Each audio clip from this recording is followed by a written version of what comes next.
Assalamualaikum dan selamat sejahtera kepada semua murid tahun 4. Hari ini,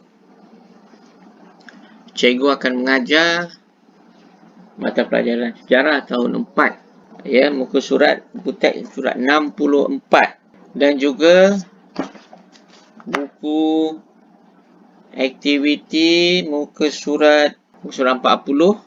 Hari ini kita cuba buat muka surat 41, 42, 43, 44. Kita tengok, kita bagi masa. Kalau sempat kita buatlah beberapa muka surat. Kalau tak sempat, nanti kita sambung lagi.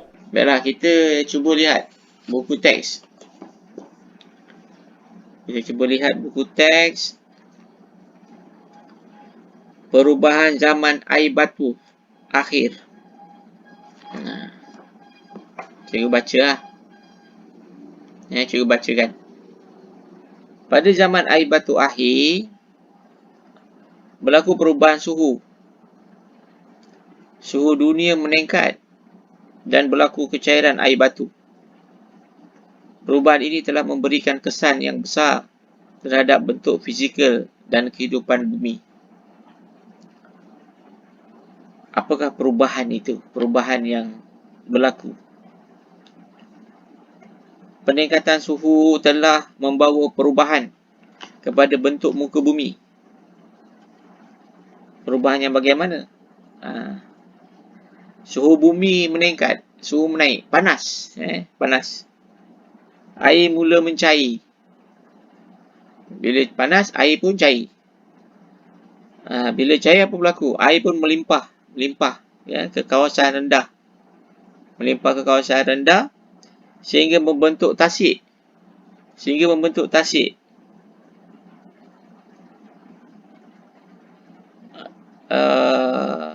Dan laut. Jadi pembentukan tasik dan laut akibat daripada limpahan air. Dan air itu melimpah kerana suhu panas. Jadi air cair jadi air, jadi meningkat. Dia punya paras air tu. Tu faham tak? Faham tak? Itu perubahan bentuk muka bumi. Kemudian perubahan dari segi iklim. Iklim berubah daripada terlalu sejuk kepada sederhana sejuk. Sebab ais tu dah cair. Kalau dikeliling ais macam tu, keliling ais, panas lah, sejuk lah kan, keliling ais. Tapi bila dah cair, jadi suhu tu tak jadi sejuk. Perubahan iklim disebabkan oleh sinaran matahari dan pemanasan bumi. Tu faham tak? Bila cuaca bumi tu panas, matahari bersinar dengan terang, ais jadi cair, bumi panas, jadi iklim tu akan berubah. Perubahan yang ketiga, rupa bentuk fizikal bumi. Rupa bentuk fizikal bumi. Apa dia? Perubahan bentuk fizikal bumi. Lupa pula. Sama pula. Perubahan bentuk fizikal bumi. Dia punya bentuk fizikal tu berubah. Berubah yang macam mana? Yelah, dulu tak ada tasik. Kemudian ada tasik. Berubahlah tu. Laut pula naik. Dulu laut tu cetek kot. Laut cetek. Kemudian dah naik. Macam tu. Paras air laut meningkat sehingga 100 meter. Dia naik tinggi 100 meter. Kesan Tadi tu dari segi perubahan. Perubahan ada berapa? Perubahan ada 3. Yang pertama perubahan bentuk muka bumi. Yang kedua perubahan iklim. Yang ketiga rupa bentuk fizikal bumi berubah. Ada 3. Kemudian itu perubahan, dari segi perubahan. Dari segi kesan dia pula, apa yang berlaku? Kesan dia.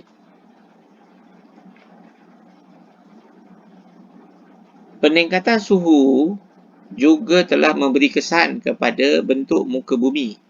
kehidupan manusia dan haiwan. Haiwan juga terkesan daripada peningkatan suhu bumi. Bentuk fizikal bumi yang baharu. Kesan dia, bentuk fizikal bumi yang baharu. Berlaku pembentukan tasik air tawar. Macam sama je. Yang tadi perubahan. Hampir sama. Nanti kita cuba fahami macam apakah beza. Bentuk fizikal bumi yang baharu. Berlaku pembentukan tasik air tawar. Ada tasik air tawar. Kemudian aliran air sungai juga berubah. Ialah dia bila banyak air melimpah gitu, jadi air sungai tu menjadi deras. Bila menjadi deras, dia menghakis tanah, dan itu menyebabkan bentuk air sungai tu dia berubah. Yang kedua, kesan yang kedua ialah kepupusan haiwan. Kepupusan haiwan dia hampir sama tadi. Perubahan dengan kesan tu hampir sama. Kepupusan haiwan pupus. Macam mana pula haiwan tu boleh pupus? Kepupusan berlaku akibat perubahan suhu. Sebab suhu tu dia mati. Dia hidup dalam suhu yang sejuk. Tiba-tiba dia berada di tempat yang panas, dia mati. Itu katanya.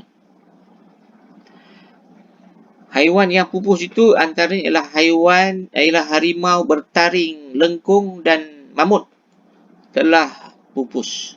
Kemudian yang ketiga, ini muka surat 65, buku teks muka surat 65, tengok.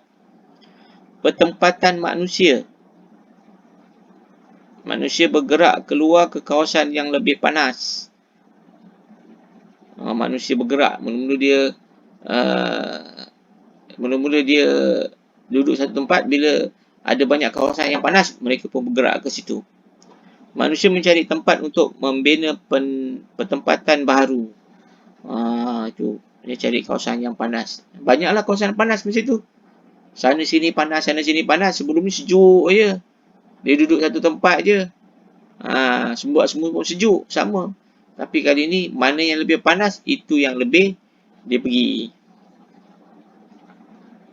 Penempatan manusia, dia telah berubah.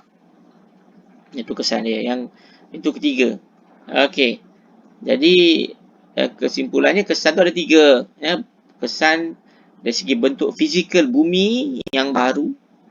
Kedua, kesan kepupusan haiwan.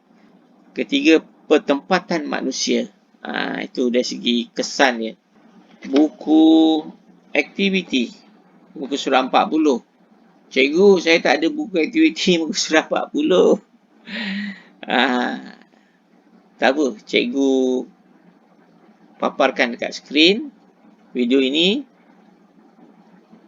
Buku aktiviti muka surat 40. Siapa yang tak ada buku, bolehlah tulis dalam buku tulis. Foto berikut berkaitan dengan zaman air batu. Dia gambar dekat salji, dekat pegunungan yang dipenuhi oleh salji, oleh ais. Foto berikut berkaitan dengan zaman air batu. Jelaskan perubahan yang berlaku pada zaman tersebut dari aspek bentuk muka bumi. Iklim, rupa bentuk fizikal bumi. Okey, nombor 1. Ceritakan perubahan yang berlaku pada zaman tersebut dari aspek bentuk muka bumi. Ini tadi kita dah lihat buku teks. Kita dah lihat buku teks muka surat 64. Boleh rujuk kat situ jawapan dia. Okay, A. Jawapannya ialah peningkatan suhu bumi. Suhu bumi atau cuaca bumi menjadi lebih panas. Itu maksudnya. Berlaku kecairan air batu.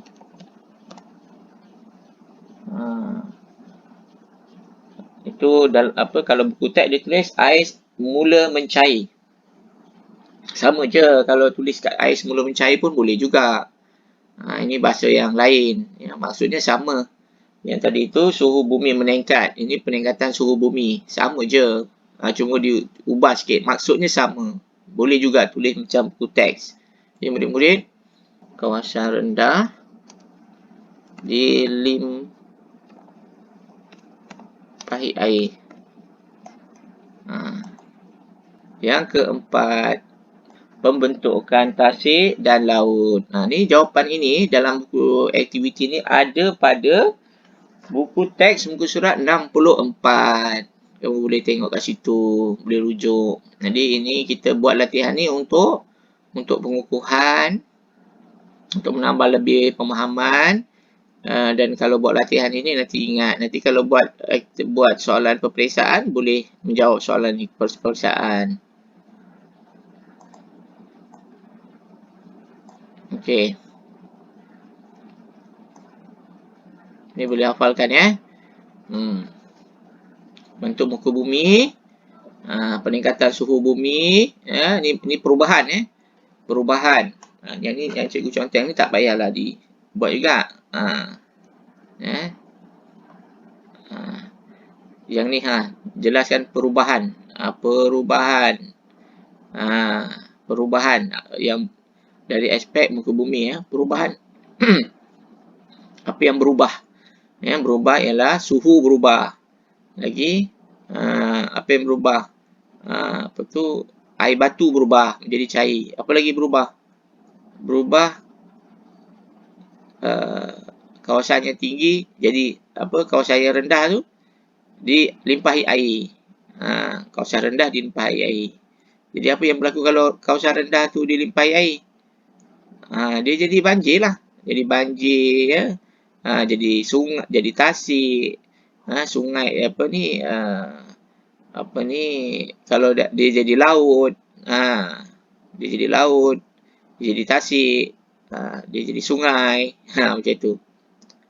Kemudian apa lagi berubah? Berubah daripada tak ada tasik jadi tasik, daripada tak ada laut jadi laut, macam tu. Faham boleh ya? Okey. Seterusnya, apakah perubahan dari segi iklim? Kita pun jawapannya ada dalam buku teks. Perubahan iklim kepada sederhana sejuk. Iklim berubah daripada terlalu sejuk kepada sederhana sejuk. Sebelum ni terlampau sejuk sebab ada ais, air batu. Jadi bila cuaca tu jadi panas, bila suhu tu jadi panas, jadi dia punya iklim tu jadi sederhana sejuk. Yang ketiga, bagaimana pula dengan rupa bumi? Bagaimana pula dengan rupa bentuk fizikal bumi? Keadaan bumi kita macam mana? A. Perubahan bentuk fizikal bumi.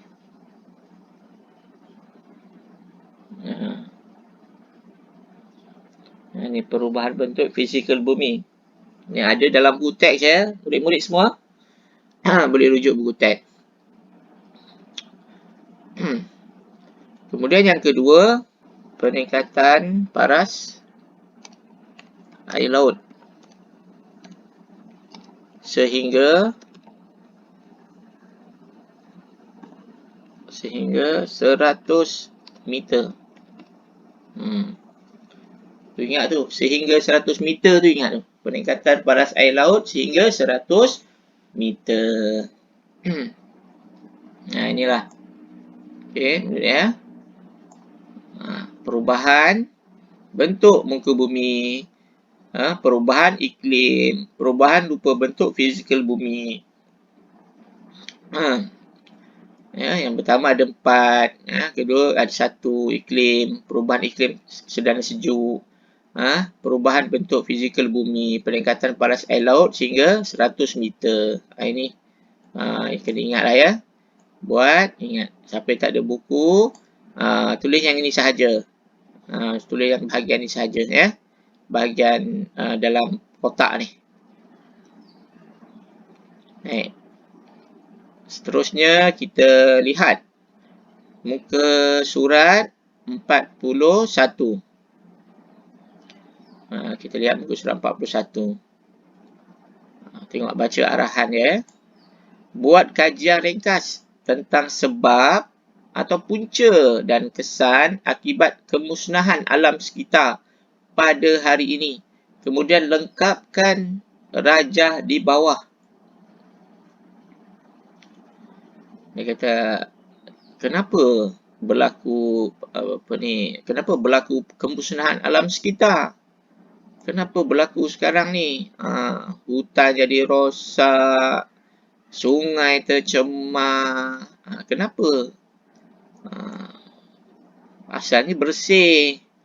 Asalnya bersih, tiba-tiba rosak. Kenapa jadi macam tu? Okey. Yang pertama, punca dia apa? Puncanya. Okay, kita tulis kat sini. Cuba bagi Pembalakan hutan secara besar-besaran.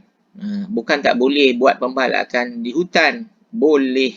Tetapi ada dia punya syarat-syarat dia. Pembalakan janganlah pembalakan itu mengikut skala yang ditetapkan oleh kerajaan. Selepas buat pembalakan hutan, pihak berkuasa ataupun pihak bertanggungjawab akan menanam semula pokok. Jadi pembalakan itu dibuat secara terkawal sebab kita perlukan pokok-pokok hutan ya untuk keperluan kehidupan harian kita. Bukan tak boleh buat pembalakan, tetapi jangan terlampau gairah sangat nak tebang pokok-pokok tu, nak untung banyak, mengakibatkan pencemaran berlaku ya, seperti yang berita baru-baru ni, pembalakan perlombongan ya di Tasik Chini, menyebabkan Tasik Chini, kawasan Tasik Chini tu menjadi rosak dia punya keadaan menjadi rosak ya. Pembalakan hutan secara besar-besaran. Ini kilang-kilang yang ada di tepi-tepi sungai. Kalau tak di sungai pun mereka akan bawa dalam tong dan dia akan buang sisa tu ke dalam sungai. Tindakan itu untuk memudahkan kerja mereka, tetapi menyebabkan alam sekitar kita tercemar. Ikan-ikan akan mati, air yang kita minum akan tercemar dengan perbuatan mereka. Ini adalah pengkhianatan terhadap negara kita kerana tamak, kerana pentingkan diri sendiri, nakkan duit banyak, dia tak peduli dengan orang lain. Ini memang wajarlah dihukum dengan hukuman yang berat sebab mereka ni merosakkan alam sekitar, seterusnya merosakkan kita juga. Jadi mereka ni adalah pengkhianat.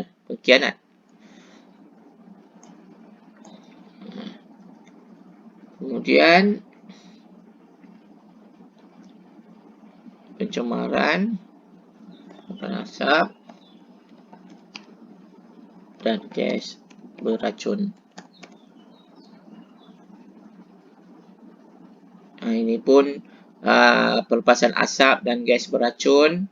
Ini pun daripada kebanyakannya ialah daripada kilang-kilang. Daripada kilang-kilang, kita boleh nampak dekat tepi highway kilang keluarkan asap-asap.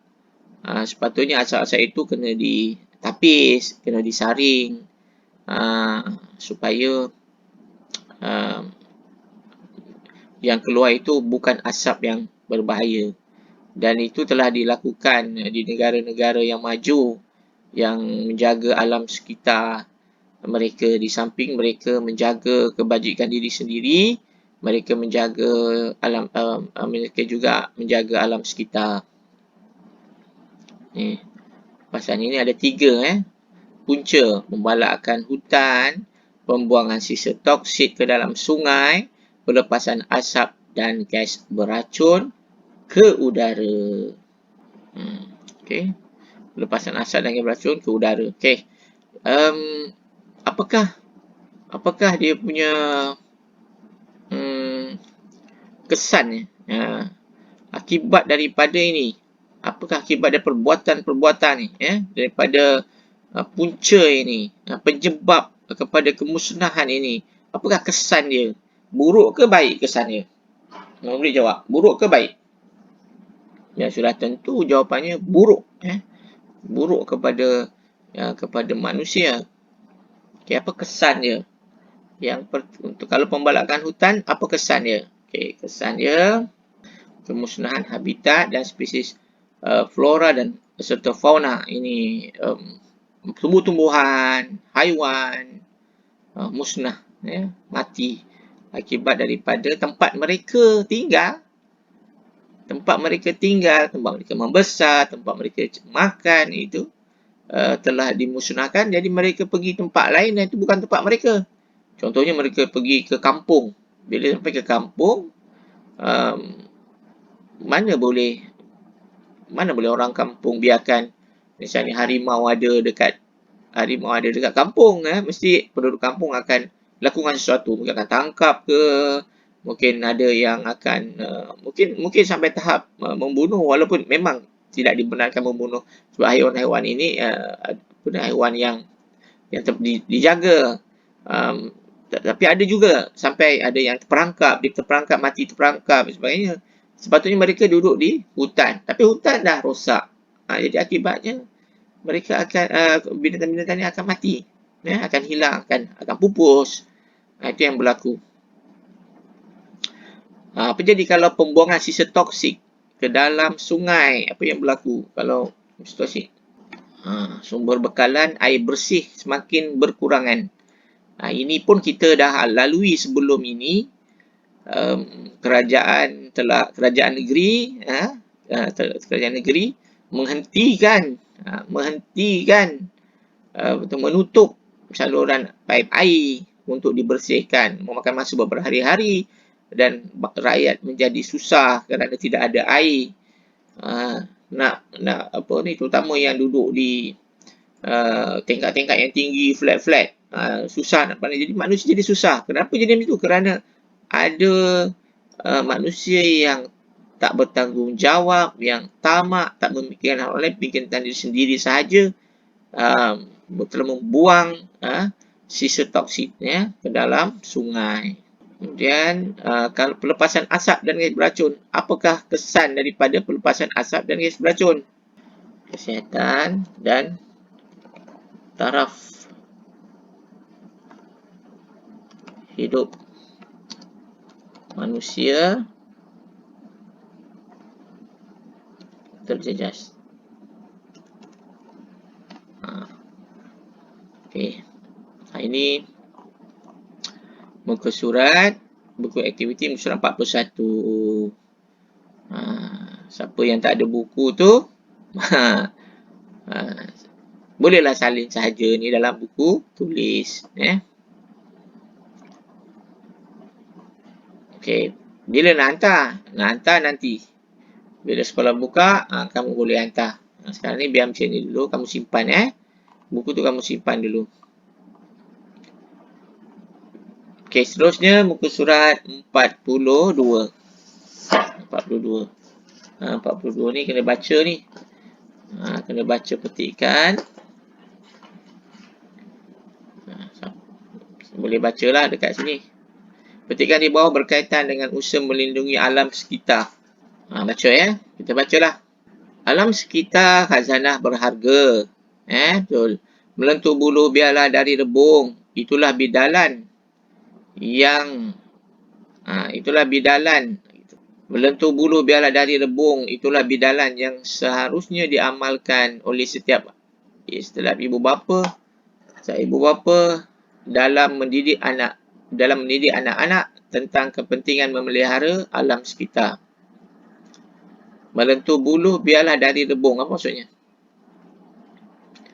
Maksudnya rebung ni, ni rebung ni kan, dia masih lagi apa ni, rebung ni dia masih lagi lembut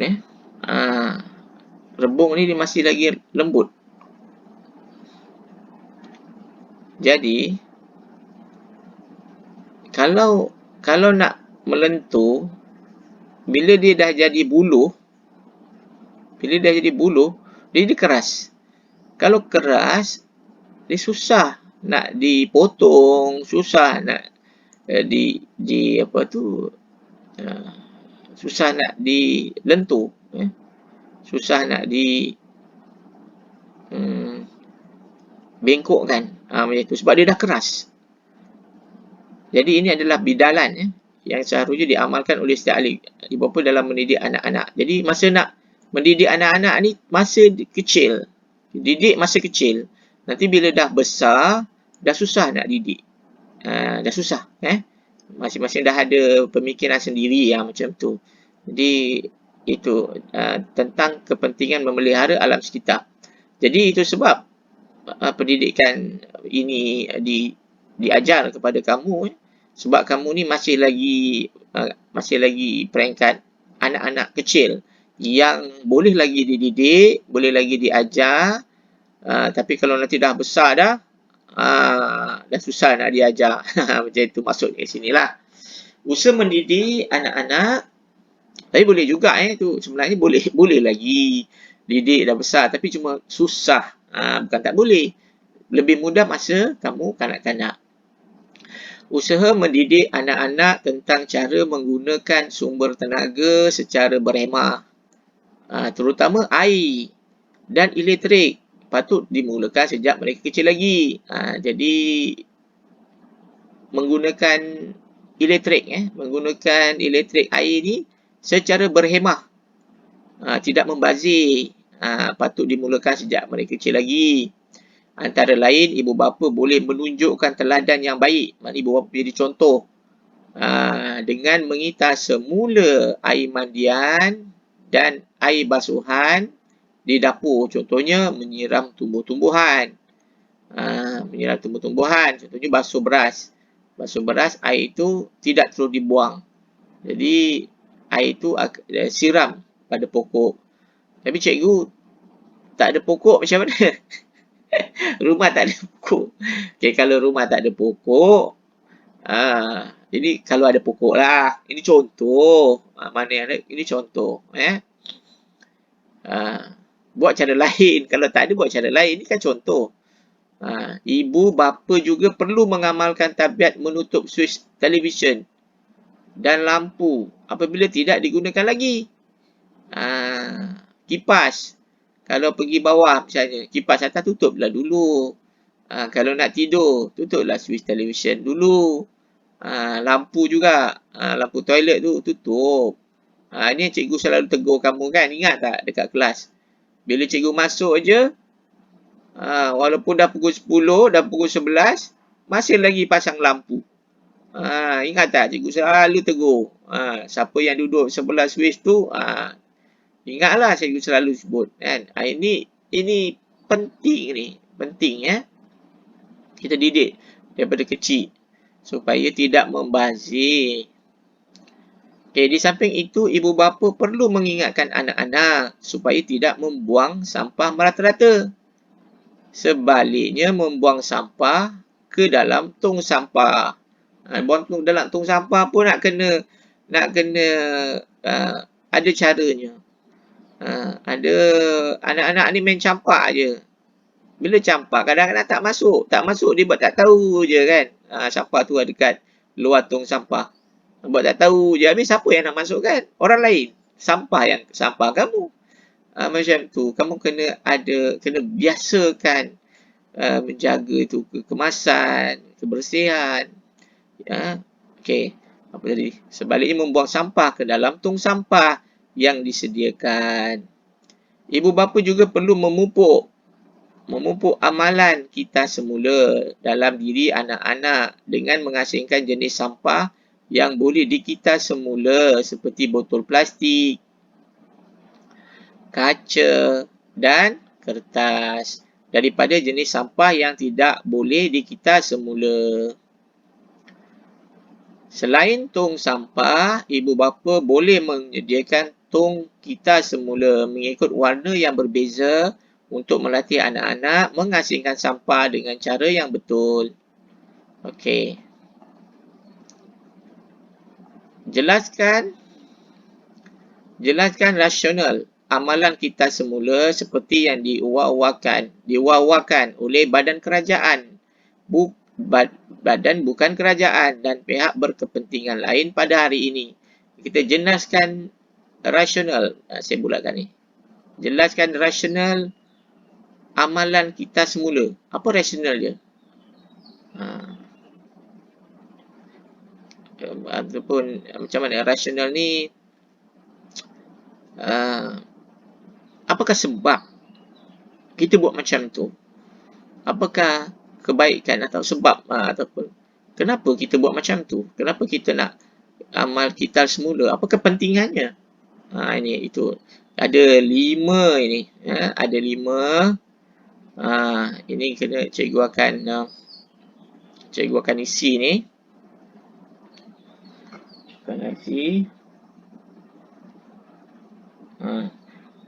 Cikgu isi, kamu kena salin ya. Cikgu akan isi ni. Baik. Okey, ini adalah jawapan untuk muka surat 42.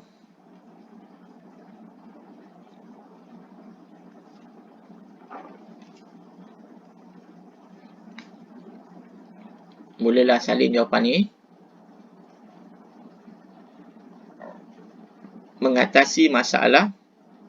Apa rasional dia? Apakah sebab dia?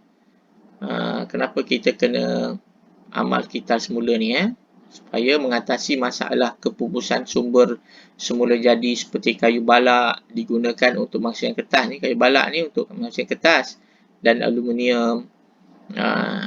Nanti kalau misalnya kita tak buat amalan kita semula ni, tak berjimat, maka sumber alam ni akan pupus, akan hilang. Jadi dia dapat mengatasi kenapa kita perlu buat amal kita semula ni. Kenapa kita perlu buat? Untuk elak daripada kepupusan ni. Kalau pupus dah kita dah susah nak cari kertas, nak bawa kertas. Macam tu. Pada masa akan datang. Nombor 2, mengatasi masalah timbunan sampah yang semakin serius di tapak pelupusan sampah. Mengatasi masalah timbunan sampah yang semakin serius di tapak pelupusan sampah. Jadi kalau misalnya sampah tu dibahagi kepada yang boleh dikita semula dengan yang sampah yang tidak boleh dikita semula, jadi kuranglah sedikit timbunan sampah tersebut. 3. Mengurangkan masalah pencemaran alam yang berpunca daripada tindakan manusia membuang dan membakar sampah sarap di tempat terbuka. Nota.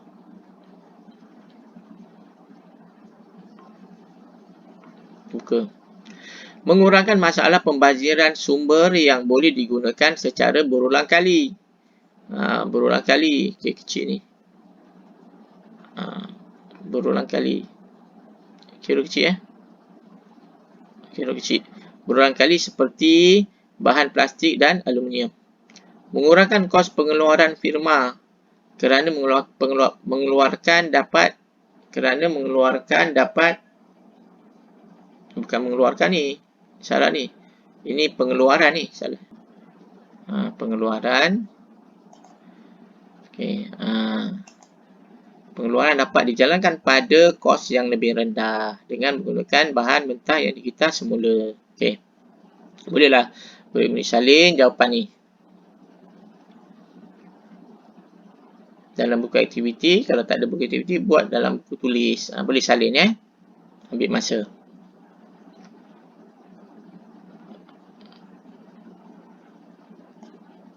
Okay, seterusnya kita lihat muka surat 43. Muka surat 43. Foto berikut menunjukkan alam sekitar di negara kita. Foto berikut menunjukkan alam sekitar negara kita. Ni apa ni? Ni apa ni? Air terjun. Ni air terjun Okey. Mengapakah kita perlu mengekalkan kelestariannya?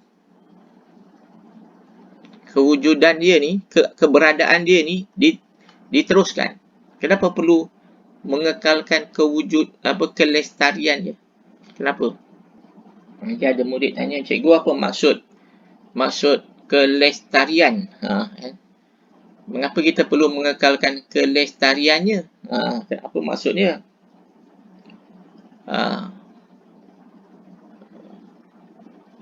Kelestarian itu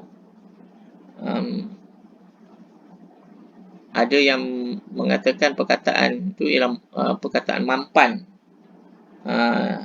Orang kata kelestarian ada mampan. Ini adalah satu proses, satu proses mengekalkan dia perubahan, mengekalkan dalam cara yang seimbang. Kelestarian ni dia ada juga mengatakan keadaan yang tidak berubah atau yang terpelihara seperti asal. Mengekalkan kelestarian tu bermaksud mengekalkan keadaan persekitaran ini, alam sekitar yang ini. Kalau kat sini air terjun lah, mengekalkan air terjun ini kepada keadaan yang tidak berubah. Dia terpelihara seperti asli, tidak berubah. Tu mengekalkan mengekalkan keadaan ini supaya dia tidak berubah. Itu maksudnya mengekalkan kelestariannya. Mengapakah kita perlu? Kenapa? Bila kata kenapa ni, kita berfikir kenapa mengapakah atau kenapakah kita perlu kekalkan Dah mandi-mandi, kenapa kita perlu kekalkan Kamu dah mandi seronok kat sini, mestilah nak bagi supaya akan datang anak-anak kita akan datang. Supaya dapatlah merasa. Tu contohnya lah. Okey, dia ada 5. Dia ada 5 Okey, ada 5. Macam mana nak bagi jawapan ni? Okey, cikgu bagi jawapan lah Cikgu bagi jawapan. Okey, nombor 1. Kehidupan kita akan selesa, aman, nyaman. Sebab kita ada tempat-tempat untuk kita relax, terapi minda, pergi tempat-tempat yang indah. Kalau tak ada, jadi kita tak ada terapi untuk hilangkan stres. Tempat-tempat macam ni lah yang sangat berharga untuk keluarga berkelah, mengeratkan hubungan kekeluargaan, tempat-tempat macam ni. Yang kedua, mengapa kita perlu mengekalkan? Yang kedua, kerana tempat-tempat seperti ini membekalkan bekalan oksigen, bekalan oksigen yang bersih. Tumbuh-tumbuhan, pokok-pokok itu membekalkan oksigen. Jadi kalau tak ada oksigen kurang, dah kita nak bernafas pun tak lancar. Badan kita perlukan oksigen. Kalau tak ada, kita boleh mati kalau tak ada oksigen. Jadi dia membekalkan. Jadi penting. Lagi banyak, lagi bagus. Lagi segar. Yang ketiga, mengekalkan keseimbangan ekosistem hutan. Yang keempat, mengelakkan berlakunya bencana alam. Yang kelima, menstabilkan suhu bumi.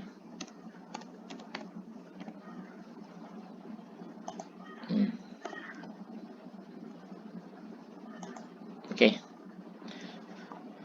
Inilah jawapannya, ya, kenapa kita perlu mengekalkan kelestarian alam sekitar, ya, membentuk kehidupan yang selesa, membekalkan bekalan oksigen yang bersih, keseimbangan ekosistem hutan, ya, mengelakkan berlaku bencana alam, menstabilkan suhu bumi. Itu ya, kamu bolehlah salin jawapan ni.